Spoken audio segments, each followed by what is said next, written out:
In the deserts of North Africa, one British general became a national savior overnight. His name was Bernard Montgomery, and his victory at El Alamein would be hailed as the moment the tide of World War II. finally turned. But behind the headlines and victory speeches, a quieter battle was unfolding. One fought not against German panzers, but against allies, egos, and political patience. Because Montgomery's greatest triumph didn't just defeat Rommel. It nearly ended Montgomery's career and exposed how fragile victory could be inside the Allied command. In the summer of 1942, Bernard Law Montgomery arrived in North Africa carrying a reputation that unsettled as many men as it inspired. Short, rigid in posture, and unapologetically direct, Montgomery did not soften his opinions to fit rank or tradition. He criticized openly, demanded absolute clarity, and projected a confidence that many senior officers mistook for arrogance. To some, he was exactly what the British Army needed. To others, he was a liability, too abrasive, too controlling, too unwilling to bend. The British Eighth Army he inherited was a force in psychological retreat. Since early 1941, it had been battered repeatedly by General Erwin Rommel and the German Afrika Korps. Operations such as Crusader, Gazala, and the collapse at Tobruk in June 1942 had left deep scars. Tobruk alone cost the British over 33,000 prisoners and vast quantities of equipment. Commanders came and went. Plans changed mid-battle. Units advanced without coordination and retreated without confidence. Soldiers spoke openly of being outmatched, tactically, technologically, and mentally. Montgomery understood that before battles could be won, belief had to be rebuilt. Within days of taking command on 13 August 1942, he made sweeping changes, not to equipment or formations, but to mindset. He canceled plans for withdrawal to the Nile Delta. He ordered defensive positions to be held at El Alamein, declaring that there would be no further retreat. "I have ordered that all plans of withdrawal are canceled," he wrote. "If we are attacked, then we shall stand and fight it out here." Discipline tightened immediately. Officers were dismissed without hesitation if they failed to meet his standards. Briefings became precise and repetitive, with objectives drilled until there was no ambiguity. Montgomery insisted that every man understand not only what he was doing, but why. This clarity restored order, but it also bred resentment. Senior commanders bristled at his refusal to consult widely. Allies, particularly some American officers observing from afar, found him difficult, even insufferable. Yet the British High Command had chosen him deliberately. After the deaths and dismissals of previous commanders, including Lieutenant General Neil Ritchie and the recent killing of General William Gott at the hands of the Luftwaffe, the Eighth Army needed stability. Montgomery promised no miracles. What he offered was control.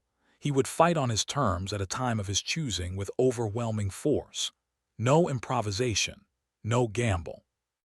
But this rigidity carried risk. Montgomery's refusal to compromise meant that if his plan failed, there would be no graceful retreat, political or military. He knew it. The army knew it. Across the desert, Rommel prepared his own exhausted but dangerous force for the next clash. Between them lay El Alamein and the future of the war in North Africa. For Montgomery, this was more than a battle.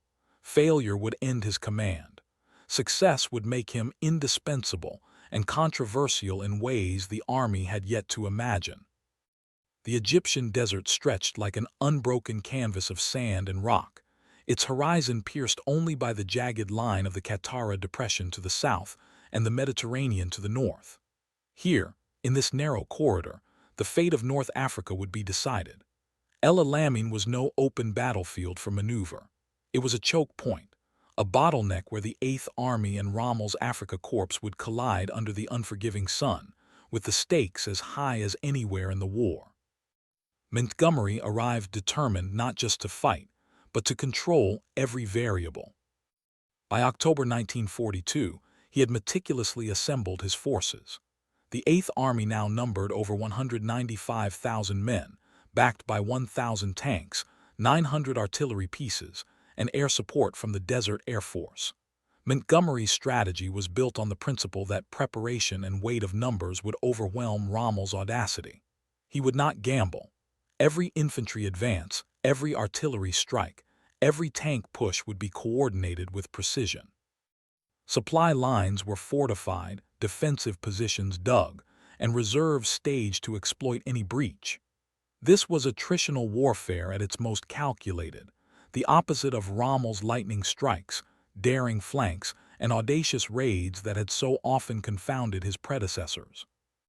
The days before the assault were punctuated by constant drills and briefings. Montgomery demanded total obedience. Officers were to follow orders precisely, without improvisation. Success, he believed, was built on discipline, clarity, and timing. Engineers reinforced minefields, artillery crews rehearsed their bombardments, and infantry prepared for the relentless slog ahead. Every soldier understood his role, and the chain of command left no room for uncertainty. When the offensive began on the night of 23 October, it was an orchestration of firepower. Artillery barrages erupted along the Axis front, unleashing 1,000 guns in a thunderous, synchronized assault. Infantry advanced behind creeping barrages, supported by Sherman tanks rolling methodically across the desert. For days, the battle ground on in a brutal rhythm. Casualties mounted, thousands of men killed, wounded, or trapped in the chaos of minefields and counterattacks. But the Eighth Army held cohesion where previous commanders had faltered. By 4 November, the grinding pressure had begun to pay off. Axis lines buckled, defensive positions collapsed under relentless attacks, and Rommel, overstretched and undersupplied, began a withdrawal westward.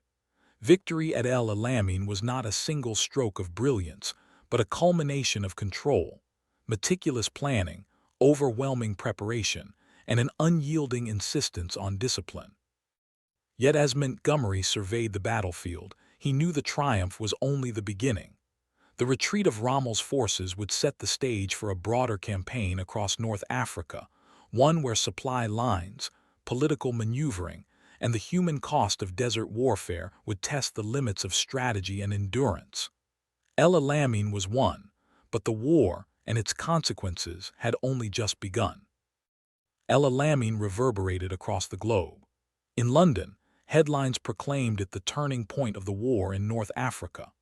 Winston Churchill himself sent a telegram of congratulations, hailing the victory as proof that the tide against the Axis had begun to turn.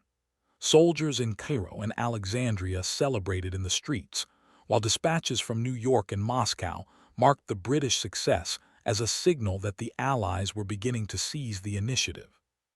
Triumph seemed total, and for Bernard Montgomery, it confirmed every conviction he had long held about the necessity of control, preparation, and discipline. Yet the euphoria of victory soon gave way to the complexities of power and perception. Montgomery's confidence, already immense, began to shade into public self-assurance that some interpreted as arrogance. In press briefings and dispatches, he emphasized his own leadership, often portraying El Alamein as a triumph of singular vision rather than a coordinated effort of the Eighth Army, its engineers, artillerymen, and air support.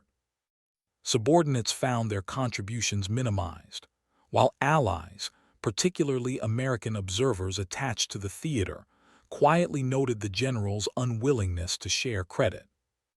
Behind the scenes, tension simmered.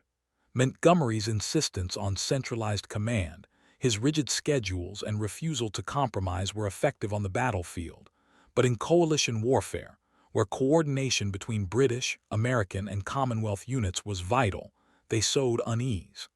Senior Allied commanders began to ask pointed questions. Could a general so uncompromising cooperate with partners whose strategies, resources, and politics differed from his own?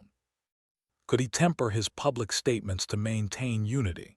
Or would his personality create fractures at a moment when cohesion was essential? Within the British High Command, opinions were divided.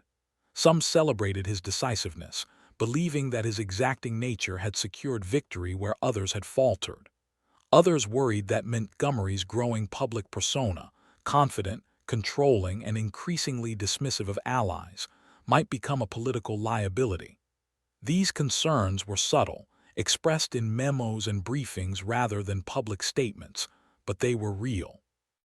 Even as Montgomery's star rose, he was entering a landscape where perception could matter as much as performance.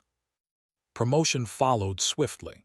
On 4 November 1942, Montgomery was elevated to the rank of lieutenant general, formally cementing his command of the Eighth Army. Yet with the accolade came scrutiny. Every decision, every interaction with Allied commanders, every public remark would now be measured not only for its strategic impact, but for its political implications. The victory at El Alamein was decisive, but the delicate work of maintaining trust within a coalition of nations had only begun. Winning battles was one thing. Winning the confidence of allies, navigating egos and politics, and sustaining cooperation across continents was another. For Montgomery, the war had entered a new, far more complicated phase. In November 1942, as the desert winds carried the last echoes of El Alamein, a new actor arrived on the North African stage: the United States Army. Operation Torch, the largest American amphibious landing of the war to that point, had brought over 100,000 U.S. troops to Morocco and Algeria, commanded by seasoned staff officers but largely untested in combat against Axis forces. Their arrival promised reinforcement and supplies, but it also introduced an unfamiliar command culture, one based on flexibility, consultation, and coalition cooperation, rather than the rigid discipline Montgomery demanded. Montgomery watched the Americans with a mixture of impatience and open disdain. To him, inexperience was dangerous, hesitation costly, and improvisation unforgivable. He regarded many U.S. officers as insufficiently prepared for the brutal, coordinated demands of desert warfare. Where the Americans expected guidance and gave input, Montgomery demanded obedience. Where they encouraged discussion and compromise, he insisted on control. The clash of command philosophies was immediate. Tensions escalated during planning sessions for the next phase of the North African campaign. Dwight D. Eisenhower, Supreme Allied Commander, emphasized cooperation, integrating American landings, British advances, and French forces into a cohesive strategy. Montgomery, however, treated these sessions as procedural obstacles, often dictating terms rather than negotiating. His refusal to cede initiative or to adjust timelines frustrated both American and British colleagues. Publicly, he was measured, but in internal communications he criticized U.S. leadership for what he deemed indecision, slow reactions, and a lack of discipline. At moments, Montgomery nearly overstepped authority. He issued orders to sectors under nominally separate command, bypassing liaison protocols and challenging the principle of unified coalition strategy. While no open confrontation erupted, murmurs spread through Allied headquarters. A general who could win a battle might also fracture the alliance. Staff officers debated quietly whether his uncompromising personality, once a tactical asset, was becoming a strategic liability. Even small incidents magnified unease. Differences in operational planning, the sequencing of troop movements, and the coordination of artillery and air support became flashpoints. Montgomery's insistence on centralizing decision-making created friction with commanders who were accustomed to delegated authority. Eisenhower, balancing personalities and politics across 3 continents, watched closely. The delicate alliance that had enabled success at El Alamein now faced strain from within. Victory in the desert had emboldened Montgomery, but it had also exposed a dangerous truth. Battlefield brilliance did not automatically translate into coalition diplomacy. By the end of 1942, whispers circulated among senior Allied officers. Was Montgomery indispensable, or was he a loose cannon whose refusal to adapt threatened the very partnership upon which the war effort depended? The desert, once a theater of triumph, was now a crucible testing both command and alliance. By early 1943, The triumph at El Alamein had begun to fade in the glare of political scrutiny. In Allied headquarters, whispers of discontent grew louder. Montgomery's victories were undeniable, but so was the friction he created. Churchill, who had once lauded his decisive leadership, now faced a dilemma. Here was a general who could win battles, but whose rigid personality, public self-promotion, and uncompromising style threatened the cohesion of the coalition itself. In staff rooms and corridors, discussions turned to contingency plans. What if Montgomery could not adapt? Could he be sidelined without fracturing the army or undermining morale? Several incidents fueled the concern. Montgomery's refusal to coordinate fully with American commanders during the North African campaign drew sharp reactions from Eisenhower and his staff. In one instance, he bypassed liaison officers to issue orders to U.S. units, risking confusion in operational planning. At another, he publicly criticized Allied strategy in communications that were circulated beyond British command, creating unease among political and military leaders. These were not minor lapses. They threatened to overshadow battlefield successes with doubts about his judgment and temperament.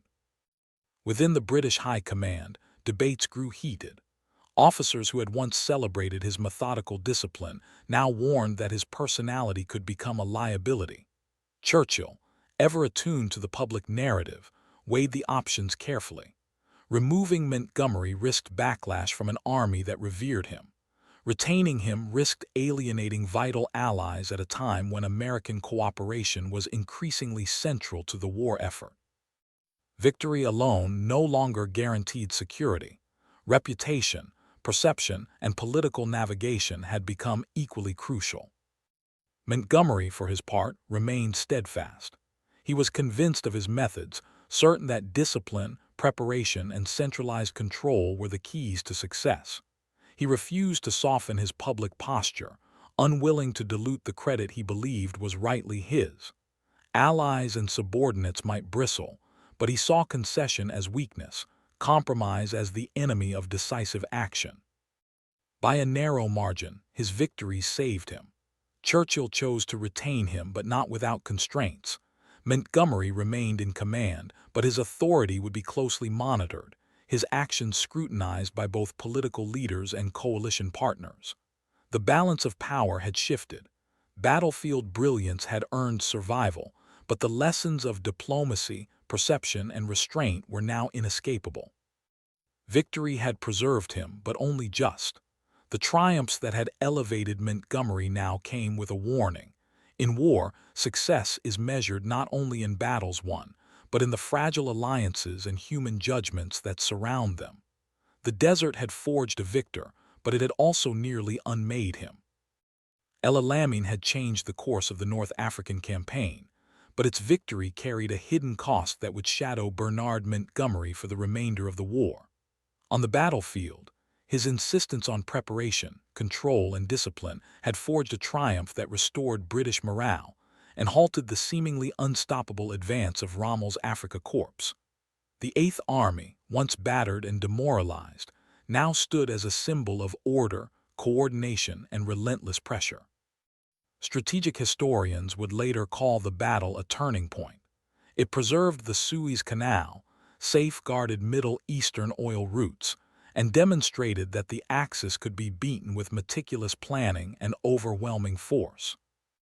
Yet Montgomery's very methods, the traits that won El Alamein, also sowed division. His rigid centralization, public self-promotion, and uncompromising demeanor alienated allies and subordinates alike. American observers recorded a commander who resisted consultation. British staff noted a general whose ego could overshadow strategy. In coalition warfare, where trust, compromise, and coordination were as vital as raw effectiveness, Montgomery's strengths became liabilities. Victory had elevated him, but it had also placed him under constant scrutiny. A general whose public image and personal authority were inseparable from the perception of his temperament. The paradox of his leadership became increasingly evident. Montgomery had restored confidence to the British Army, instilled precision into its operations, and achieved decisive victories that many thought impossible.